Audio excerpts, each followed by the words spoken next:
que el deporte nativo sale del campo de golf y ahí. Si va a llegar una convocatoria en Carlos Paz y decís vamos a defender el monte nativo, yo creo que te va a salir en contra seguro. Bueno, pero ese es el riesgo. Hay que sí. Hay diferencia con respecto a la cobertura de vegetal, digamos, hay un término que es factor de cobertura vegetal, que es urbanización. Pero digo, esto, factor de vegetativo, ¿tiene diferencia con ese concepto? Especies autóctonas. No sé si esta noción también. Ahí son especies autóctonas. O sea, no exóticas. Sí, de el espinillo, o sea, mantener las especies autóctonas. Pasar el micrófono, no se escucha nada.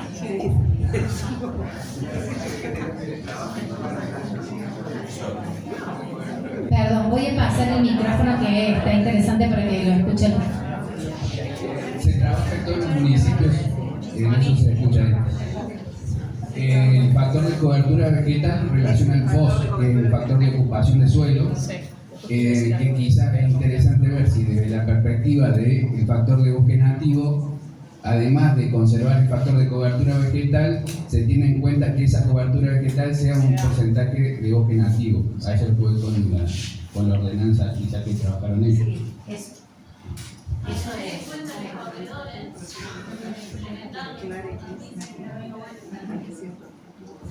No sé si te quedas igual.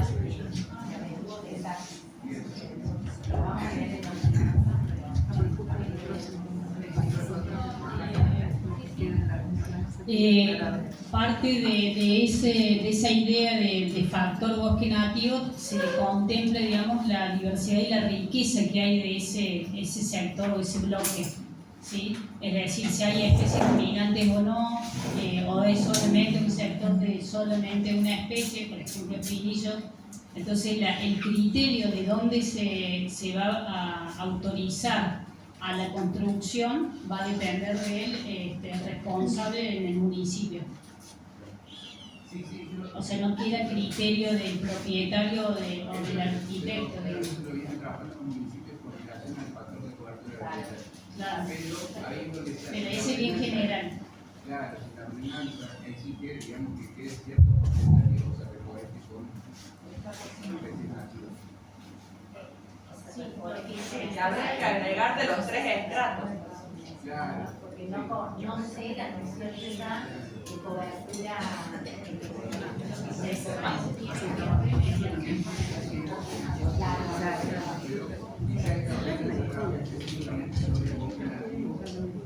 Superando, digamos, el factor de Se encuadran con esta particularidad de especies. Creo, pero lo vamos a... Sí, bueno, me parece que volviendo a la planificación. Que volviendo a lo de planificación, entiendo que lo que quiere decir que a la medida que uno va construyendo un plan de trabajo también pueden surgir de esos colectivos que participan indicadores, determinados modos para incorporar, por ejemplo, a los códigos urbanísticos. Hay muchas cosas que los códigos están desactualizados y cuando vos abrís la participación, bueno, habrá diferentes conocimientos, que sí creo que hay conocimientos que tienen distintas valoraciones y también hay que tenerlo en cuenta y eso obviamente que va a entrar en conflicto y eso me parece que tiene que ver con la posibilidad de generar acuerdos y también, por lo tanto, esos acuerdos tienen que ser lo más transversales posibles y si hay conocimientos que por ahí tienen más dominancia, porque no es lo mismo cuando el conocimiento viene avalado desde determinada institucionalidad cuando no. Entonces, es un desafío la planificación estratégica también en ese sentido y bueno, ir buscando cuál es el punto de acuerdo en lo territorial y en lo situado. ¿Querés agregar? Sí, gracias. Gracias por el aporte. Sí, me quedó ahí la pregunta de confiar en la participación. Bueno, el desafío está en cómo, qué características adquiere ese proceso participativo, ¿no? ¿Cuáles son las estrategias? Pero como dijimos recién, no solo para incorporar a los diversos actores, que ya no es poco, porque tenemos que identificarlos. A veces decían, escuchaba, no sabemos quiénes somos. Si no conocemos quiénes somos, quiénes habitamos, quiénes estamos en el territorio, imagínate si no estamos organizados formalmente. Entonces, no es poco identificar la diversidad de actores y convocarse,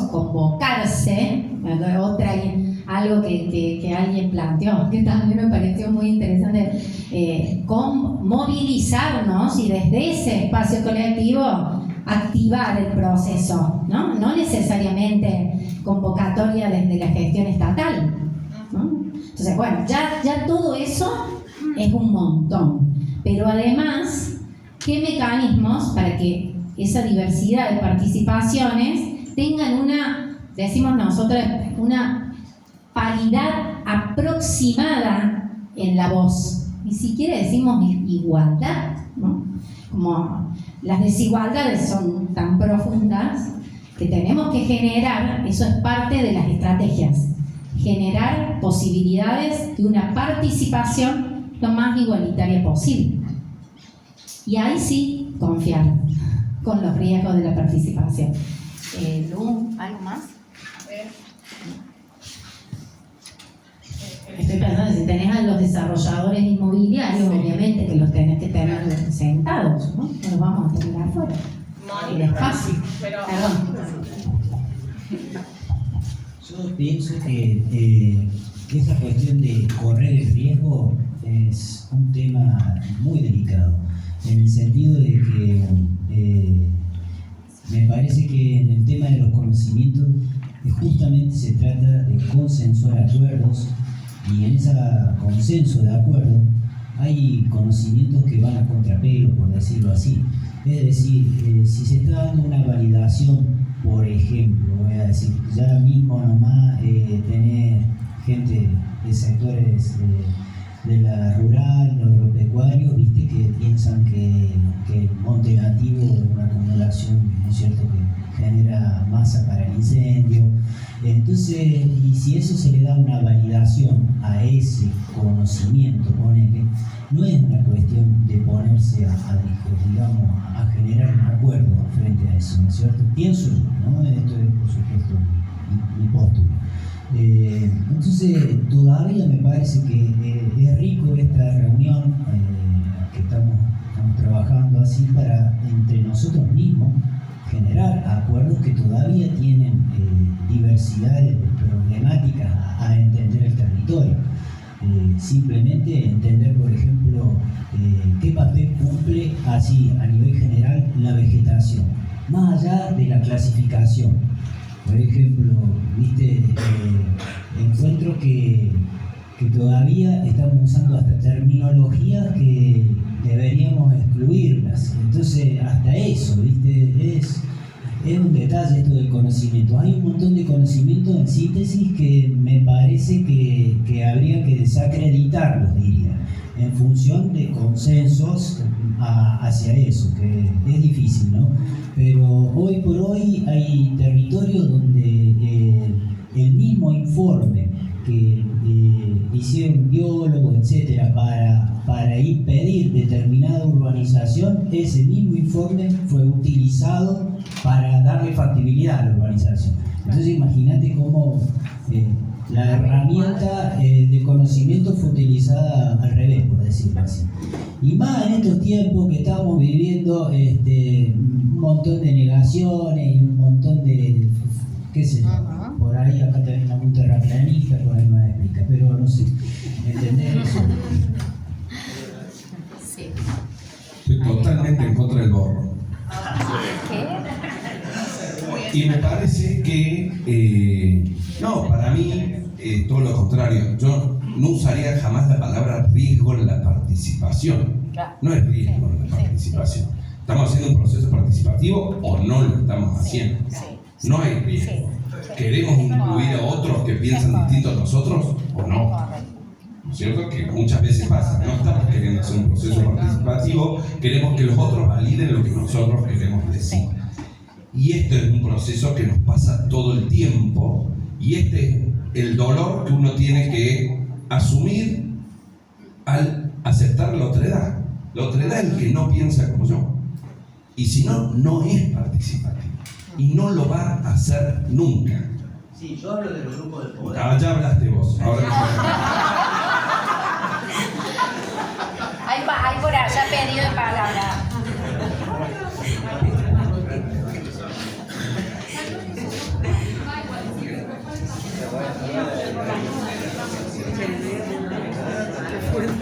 Es algo breve, como en sintonía con lo que dicen las compañeras, que está bueno también plantearlo no de manera tan unidireccional, porque siempre hay como una demanda de la comunidad por hacerse escuchar, por tener una voz, por tener una participación. Y digo, ¿en qué momento planteamos también una bajada, entre comillas, pero digo, abordarlo también desde los tomadores de decisiones, que también entiendan que la comunidad tiene un espacio legal propio, o sea, autónomo de participación? Siento que también hace falta un caminito que sea de ida y vuelta, donde nos podamos reconocer, si bien no en esa igualdad, al menos en esa paridad de qué sé yo, de participación, de injerencia. O sea, hay que abordar también las personas que toman decisiones. Los tomadores de decisiones también tienen que hacer un ejercicio de reconocimiento de la comunidad, de validar la comunidad, los saberes, ¿no? Sí, de eso te dio más por acá. Ahí traigo el micrófono. Claro, vine a buscar, voy a decir algo. Acá estoy. Aprovecho para decir algo. Con respecto al riesgo, pensaba en las relaciones de poder que hay, que lo mencionaron recién también, con respecto a los diferentes actores, donde de repente los títulos o lo académico, por ahí cuando nos presentamos ante un vecino cualquiera que no tiene un estudio específico, o con respecto a cargos políticos también, en una participación de un grupo heterogéneo, juega parte en la creación de ese conocimiento, como que hay un conocimiento avalado y otro no, digamos, ¿no? O superior. En relación a eso, estaría bueno ver las herramientas para también abordar los diferentes roles que se dan en esa situación. Y bueno, esas desigualdades justamente son las que atraviesan esas relaciones de poder están presentes en el espacio de participación. Entonces hay que abordarlo. No adelanto ahora porque vamos a trabajar las herramientas en el segundo taller. Perdón, voy por allá que habían pedido la palabra. ¿Sí? Creo que después estabas vos y vos. Acá también.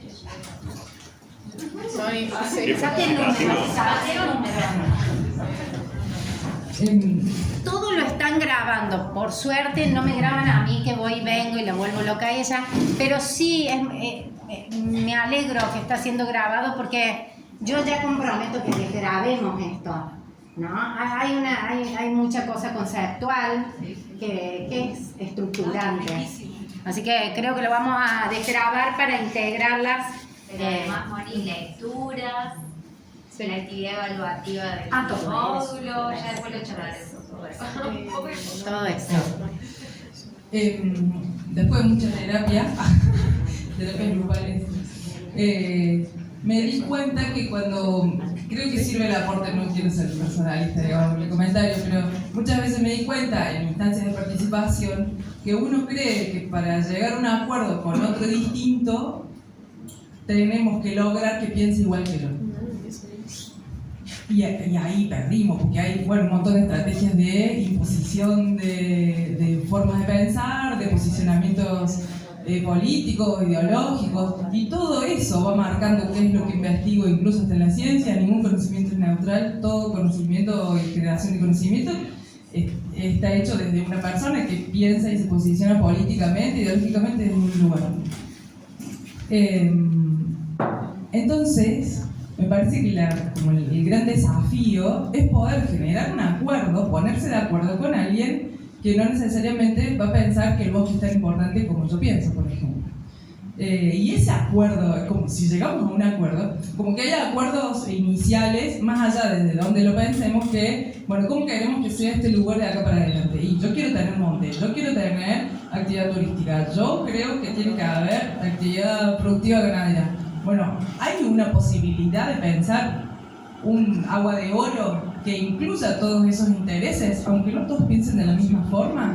Sí, no, cómo, actividad, y ahí empieza el juego del ordenamiento, digamos, que actividad económica, actividad agropecuaria puede haber, sí, pero acá hay monte, está el monte que quieres, entonces, y el monte te sirve para tu actividad, entonces como que el juego ahí se empieza el juego de fichas se empieza a mover, pero me parece muy importante esto, como, porque si no se generan estas estrategias de manipulación de cómo piensa el otro y intento convencer al otro de que yo tengo razón, de que mi forma de ver las cosas es la verdadera, y bueno, nada, y ahí perdemos aceite un montón y nunca nos llegamos a poner de acuerdo. Eso, que queden otros espacios, esas ganas de convencer al otro de su forma de pensar, pero que sí haya estrategias para poder llegar a un acuerdo desde el pensamiento distinto, digamos. Gracias. Llevo para allá porque hay alguien más. ¿Quién sabe el número siguiente? Perdón. Vos, ¿y quién más?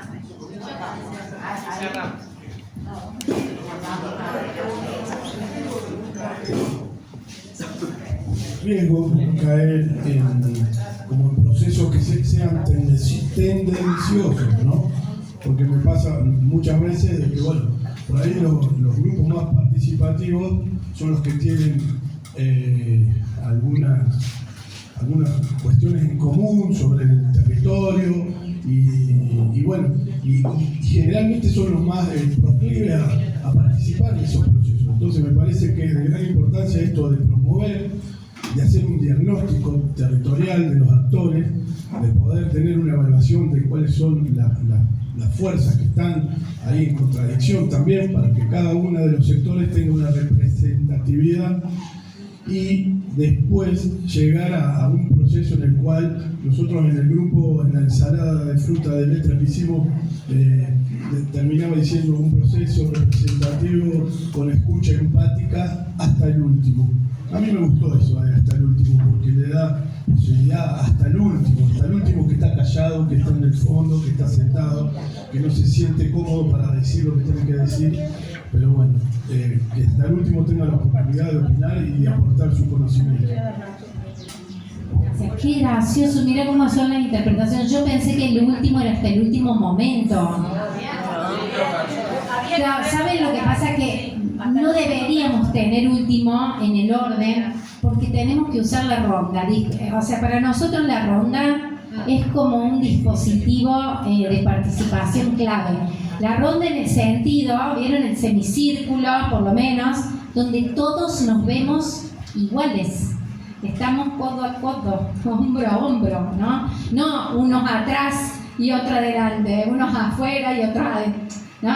Es una construcción simbólica, pero que es significativa, porque ahí estamos, todos nos miramos iguales y todos tenemos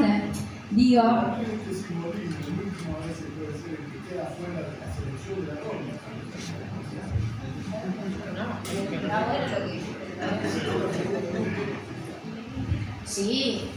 No, existe la noción, yo porque me quedé pensando del último, más como otra cosa, como en el proceso, es decir, hasta el final, empatía. Empatía no solo para que me cuenten los problemas, sino para que escucharte las propuestas, para la evaluación, a eso me imaginé, hasta ahí empatía. Lo del último no lo había asociado.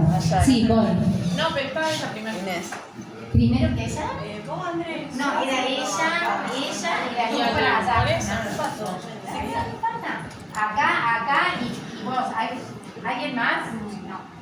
Y acá. 1, 2, 3, 4. Y ahí cerramos para seguir un poquito. Sí. Sí, yo pensaba en esto de las palabras que van surgiendo de confianza y riesgo, que es como la otra cara, pensamiento crítico y lo del conocimiento, la generación del conocimiento. Y que cuando hablamos de pensamiento crítico, estamos como todos más acostumbrados, creo, a pensar en ser críticos con los organismos de poder, como los organismos del Estado y los organismos económicos, ¿no es cierto? Ahí está clarísimo que hay que ser crítico, pero también creo que para que esa confianza y el riesgo signifique un proceso rico y saludable para los objetivos que queremos, las organizaciones y los colectivos sociales también tienen que aprender o tenemos que ver cómo practicar la autocrítica, pero sería la autocrítica o la crítica o el pensamiento crítico de estas cuestiones que por ahí los colectivos, por las limitaciones que el poder hegemónico instala y que son tan grandes, ¿no? Se gira en torno a teorizaciones, también al romantizar, pero en cuanto a que son minorías, ¿no es cierto?, las organizaciones y los colectivos. Entonces, también hay que ahí practicar el pensamiento crítico para ver justamente cómo hacer algo con lo que se tiene, o sea, que llegue a la ejecución en ese sentido, y que por ejemplo, en esto de lo que decía el Borro, de que no estén afuera ciertos organismos de poder, por ejemplo, ¿para qué van a estar? Y lo que pasa es que después son tan poderosas las lógicas de los organismos, de los grandes inmobiliarios, de los organismos de la agricultura industrializada, que después eso va a permear a toda la comunidad y van a tener tienen muchísimos más mecanismos de comunicación que nosotros. Entonces, ¿para qué no sentarlos? Los tenemos que sentar. Y después con lo de eliminar o no eliminar ciertos conocimientos, también por ahí es otra parte de ser autocríticos, ejercitar la crítica, pensar que hoy por hoy los colectivos, las agrupaciones de la ciudadanía pueden estar tomando principalmente un eje científico como que está súper puesto en valor, y yo creo que eso que me dice Del Monte, la ciencia, la ecología, la biología pero por ahí los pueblos originarios, que eran más prácticos para conservar realmente, tenían algunos conocimientos determinados pueblos originarios que no son exactamente los mismos que valida la ecología oficial o la biología, sino que a lo mejor interactúan mucho más de lo que creemos productivamente con el monte, por decir cualquier cosa. Lo que quiero hacer es que los conocimientos son todo el tiempo, como decíamos, todo el tiempo son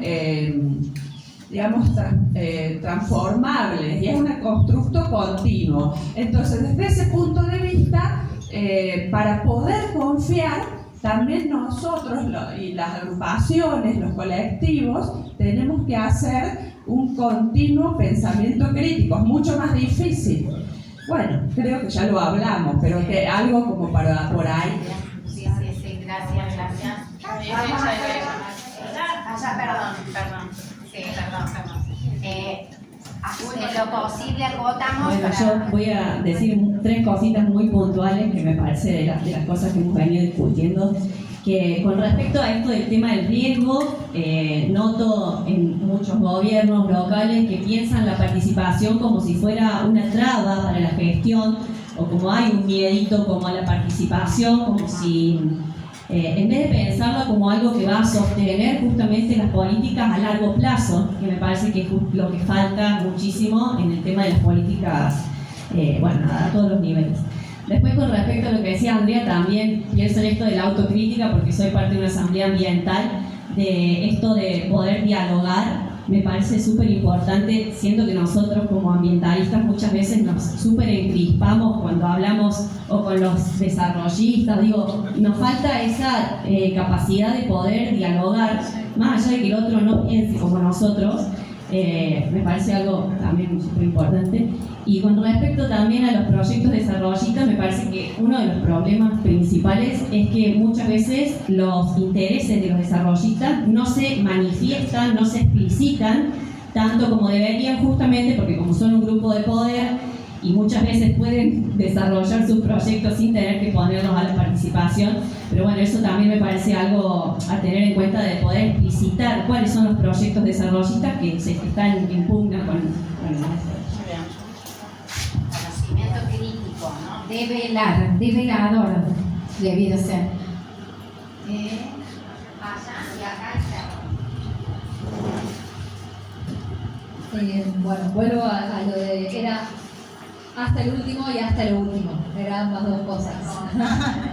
Y en ese sentido, quizás algo bastante territorial que nos pasa a nosotros, pero creo que por ahí lo debemos compartir.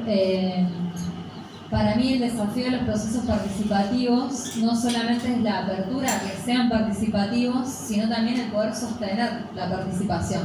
Por lo menos en nuestro territorio muchas veces lo que nos pasa es como que está la exigencia de la participación por parte de los vecinos, siempre exigiendo como al Estado queremos participar, definir, saber, Cuando se abren esos espacios de participación, después muchas veces lo que nos sucede es que no se sostiene en el tiempo la participación, ¿no? Como que a una primera convocatoria viene un montón de gente, a una segunda un poquito menos, a la tercera ya somos 3 y a la última los mismos de siempre.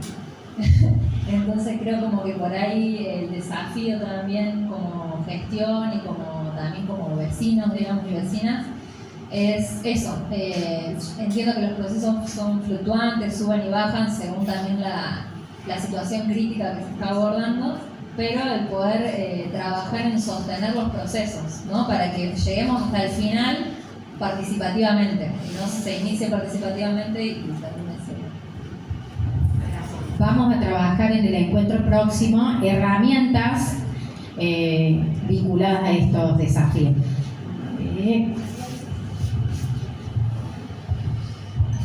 Bueno, disculpa por el monopolio de la palabra, pero bueno, hay algunas cuestiones que me gustaría poder compartirlas y ampliarlas. Está bien, y que no me los puedo callar en este contexto. Primero principal, quiero destacar la importancia respecto de la naturaleza jurídica que tiene esta herramienta. En definitiva, de lo que estamos hablando, cuando hablamos de ordenamiento territorial, estamos hablando simplemente de eso, de una herramienta puesta al servicio de la ciudadanía para que ésta se reconozca, primero, como sujeto de derecho de poder utilizar esa herramienta, y segundo, para constituirse en un actor principal y un artífice principal para decidir sobre el destino de su territorio. Y esto es clave, me parece que es clave. Por supuesto que como toda herramienta no va a garantizar que nuestros derechos realmente sean efectivos, sino que en definitiva lo que vamos a procurar dentro de este debate, de esta convocatoria, de esta participación, es tratar de convencer al otro de que estas son nuestras verdades, digamos. Seguramente los desarrollistas inmobiliarios traerán sus verdades, el sector agrícola ganadero traerá sus verdades, y en ese juego democrático del debate, de la diferencia y de la interrelación es donde va a surgir precisamente el destino final de nuestro territorio. Eso, simplemente. Ser plenamente consciente que es una herramienta que está a nuestro servicio y que la podemos utilizar. Esto es importante porque cuando esta herramienta todavía no existía y que tiene su origen precisamente en las leyes ambientales, a partir del año 94, en que se incorpora a la Constitución la cláusula ambiental, es porque hay una idea central y que es la problemática ambiental es estrictamente local. Entonces somos nosotros, los locales, quienes mejores estamos en condiciones de resolver nuestros problemas ambientales porque son locales. porque decía, cuando no existía esta herramienta, hubo otros que decidieron ordenar el territorio por nosotros. Me llamo concretamente a un caso específico, la Ley Provincial de Uso del Suelo. La Ley 9814 tiene nombre y apellido, el arquitecto Guirós. Sí, fue una ley creada en un despacho de un funcionario público provincial que él, conforme a su criterio, decidió de qué forma se debían ordenar los territorios, en un primer caso, en lo que se conoció como el área metropolitana. Entonces, el arquitecto Guirós, conjuntamente con algunos intendentes y con algunos jefes comunales, decidieron, por ejemplo, en Malvinas, Argentina, en qué lugar se podían instalar las industrias, en qué lugar se podía llevar a cabo desarrollismo inmobiliario y en qué lugar se podía llevar a cabo actividad agrícola contaminante y no contaminante, digamos. Entonces, eso me parece que es importante poder compartirlo y ver y rescatar, digamos, la importancia y la magnitud de la utilización de estas herramientas, porque somos nosotros quienes estamos decidiendo y no un funcionario público desde su despacho. Y lo último, es importante que a partir de la utilización de esta herramienta empecemos también a derrumbar algunos mitos que se van construyendo alrededor de ella. No es necesario, no es imprescindible y no es fundamental la participación de expertos para dar este tipo de procesos.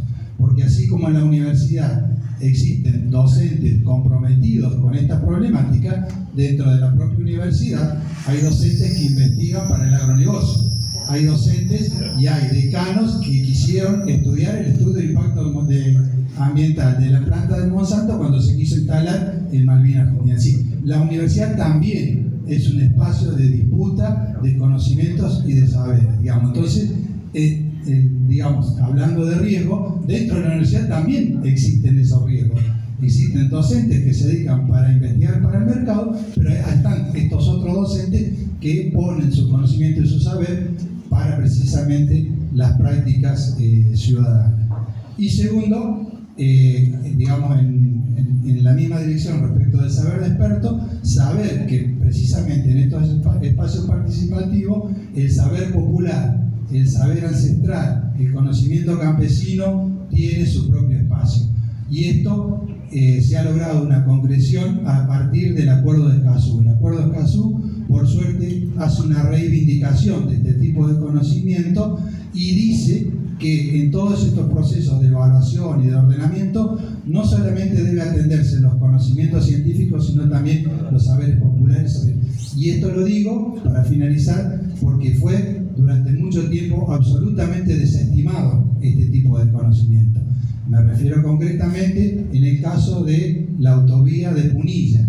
Allí, si ustedes leen, por ejemplo, la resolución que aprueba el primer tramo de la autovía de Punilla, concretamente la resolución del secretario de Ambiente desestima totalmente los planteos que hicieron o que venían del campo popular, del campo ancestral y del campo campesino, porque decían que esos conocimientos no eran susceptibles de ser respondidos por el secretario porque no correspondían a un conocimiento técnico-científico. Es decir, que al momento de decidir la aprobación de la autovía de montaña, en este caso el secretario de Ambiente únicamente valoró durante las audiencias públicas todas aquellas exposiciones que venían de parte de un conocimiento y de un saber científico. Entonces es importante empezar a conocer cuáles son estas lógicas, cuáles son estas prácticas para no quedar atrapados precisamente en estos riesgos.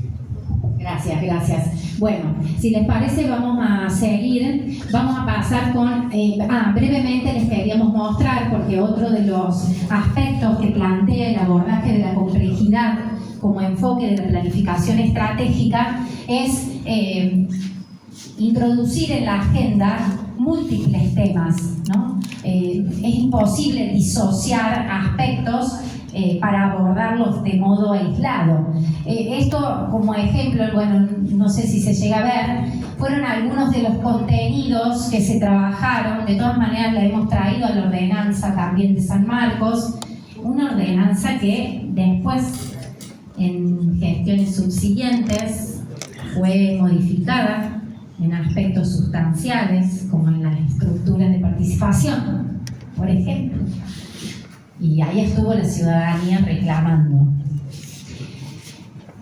Tendencias de crecimiento, por ejemplo, fue algo que se reguló, ¿no? Se decidió colectivamente hacia dónde, cuáles eran las zonas a preservar, cuáles eran las zonas en las que podía crecer, zonificaciones y fraccionamientos, los límites, el fosfo, el factor monte nativo, ¿no? Regulaciones de ese tipo, los usos del suelo y las limitaciones para los usos turísticos, por ejemplo, desde la cantidad también de lotes y de habilitaciones para agua, para uso del agua, no conexiones de agua. A la anterior, volviendo, que tiene que ver con, el uso agroproductivo, el uso comercial, o sea, todos esos temas fueron analizados en espacios colectivos, ¿no? Digamos, temas técnicos, pero que pudieron ser dialogados con las organizaciones. También cuestiones como definir el estilo del pueblo, ¿no? Hubo una construcción de un perfil que ellos le llamaron ecopueblo y que tuvo unos contenidos que introducen en la ordenanza, definiendo su identidad. Ahí el estilo serrano, algunos requerimientos para las fachadas, unos colores, ¿no? Para ser usados y estructuras de participación. Esto también formó parte de la ordenanza. Ya lo vamos a contar un poquito más en la próxima, pero decirles que eso también formó parte, fue lo que primero se quitó en el cambio de gestión, pero había un proceso que continúa activo. Ahora vamos a Colapinto pone quinta para acelerar y a fondo y llegar a poder cerrar esta parte conceptual. Me interesó decir que, un poco por lo que hablaron, las herramientas, también es otra ruptura, ¿no? Que tenemos muy importante. Las herramientas no son neutrales, o sea, está bien, ¿no? Todos queremos conocer mecanismos para trabajar desde la diversidad, para construir consensos, para procesar los conflictos, ¿no? Porque todo eso va a estar. O sea, en San Marcos pasaron cosas terribles. Gente que abandonaba el espacio, que se enojaba, que gritaba, digamos, todo eso sucedió. Y aún así se pudieron tomar decisiones. Esas herramientas las necesitamos, pero tenemos que saber que tienen un carácter político, ¿no?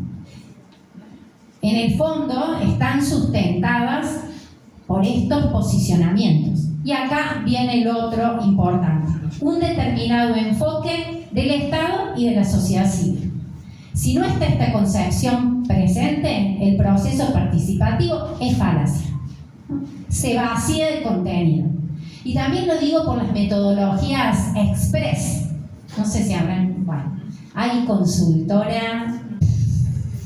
Yo estoy pensando, porque con esta precarización que tenemos los docentes, qué sé yo, capaz es una alternativa, sin perder los objetivos, pero bueno, una fuente de trabajo. Hay consultora que te mete la metodología express, 2 encuentros y te saca el diseño del ordenamiento territorial, no de Cerro Azul, de la cuenca completa. En serio, ¿no? Entonces, ahí voy con la idea que contaba. Atentos, ¿no? Atentos a ese aval que tiene, ese aval histórico construido, ¿no?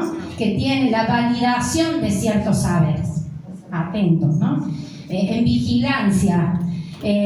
También a título de anécdota, ¿te acordás, Luciana, que comentaba? Marcela Rodríguez, que es la persona que siempre mencionamos, porque es la líder de este equipo, que seguramente, no podía estar por una situación excepcional, pero le encantaría estar acá, ya la van a conocer. Cuando empezó en el proceso de San Marcos Sierras, le llevó un tiempo, porque la gente pensaba que tenía algún negocio ahí, que iba a poner un emprendimiento hotelero durante mucho tiempo. Y hubo que trabajarlo, hubo que hablarlo, ¿no? Porque, y sí, ¿por qué no sospechar? ¿Por qué no sospechar? Nosotros no somos neutrales. Entonces sí está esa diversidad en la academia. Hay que mirar, pero bueno, para eso tenemos formación, ¿no? Tenemos formación como ciudadanos y esa es la que hay que desplegar. Bueno, en este enfoque sociocéntrico, a ver, el enfoque es el sociocéntrico relacional. ¿Qué significa?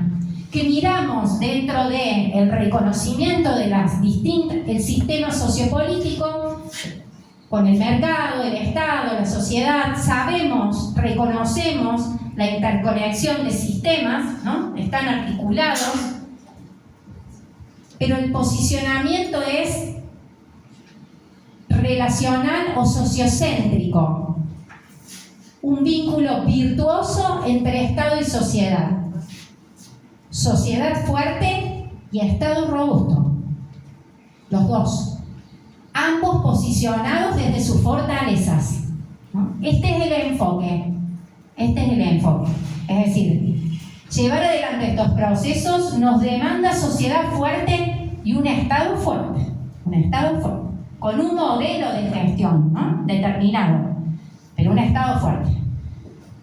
Porque el mercado hay que regularlo. Y tiene, como decía también la compañera, sus mecanismos intersticiales, ¿no? Por cualquier ámbito aparece la lógica marcando, hegemonizando en la definición, en la toma de decisión. Y el Estado, sí, sepamos que cumple un rol clave.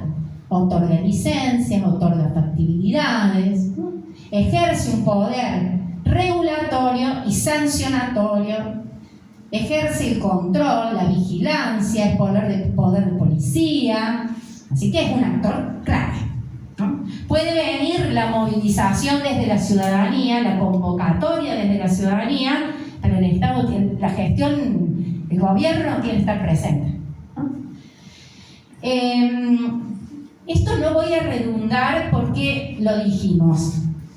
El Estado fuerte es políticamente fuerte, con legitimidad, pero también profesionalizado. Acá necesitamos estructuras con conocimiento técnico profesional.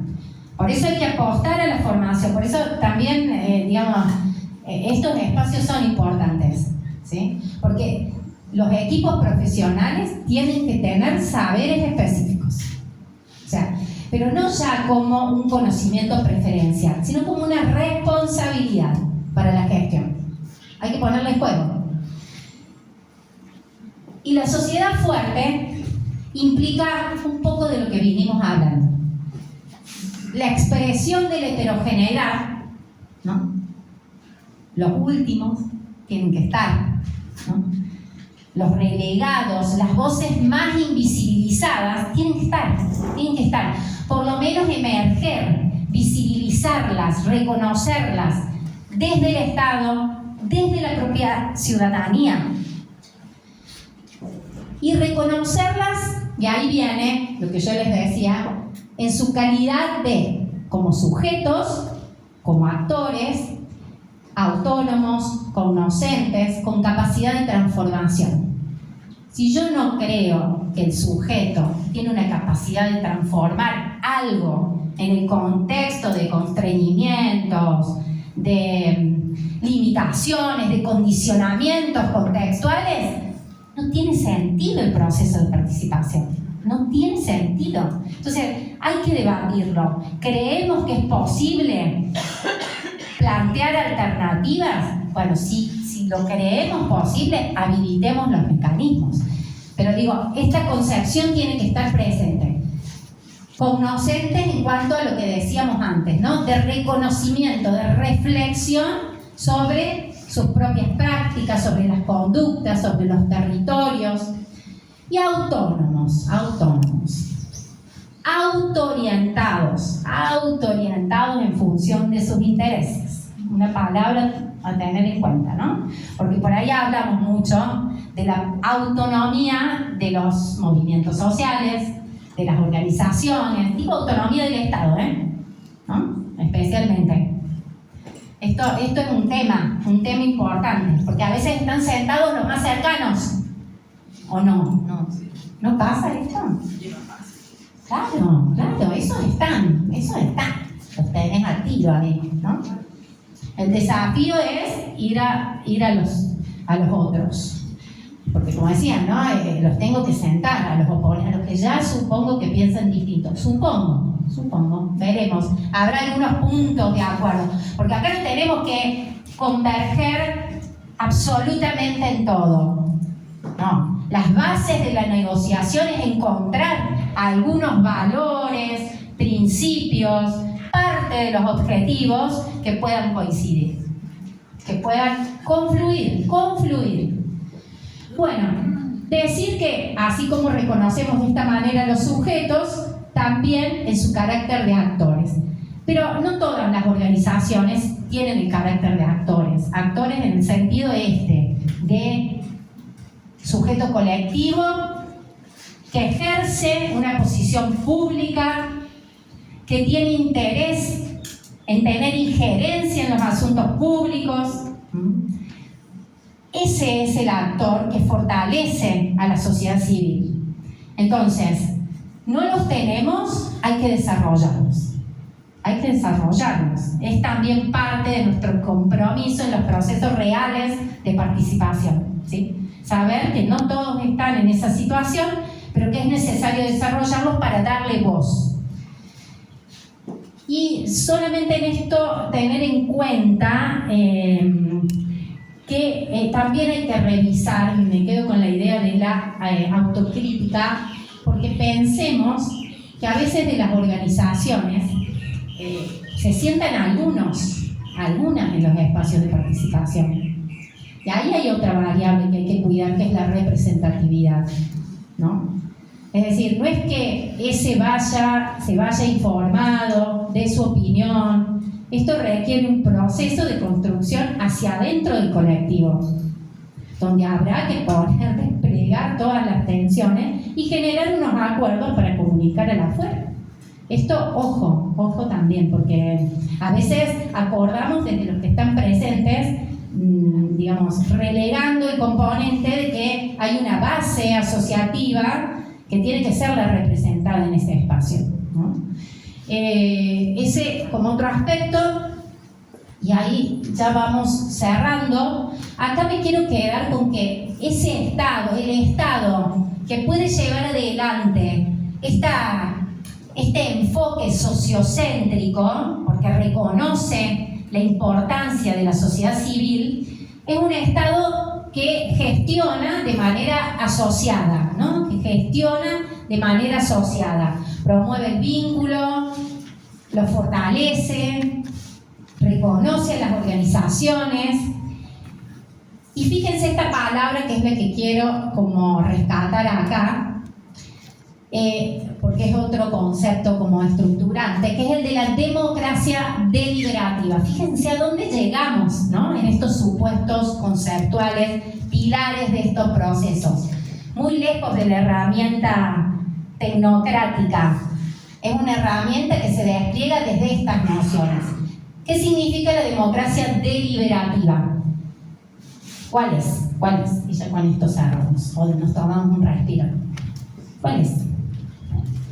¿Cuál conocemos nosotros?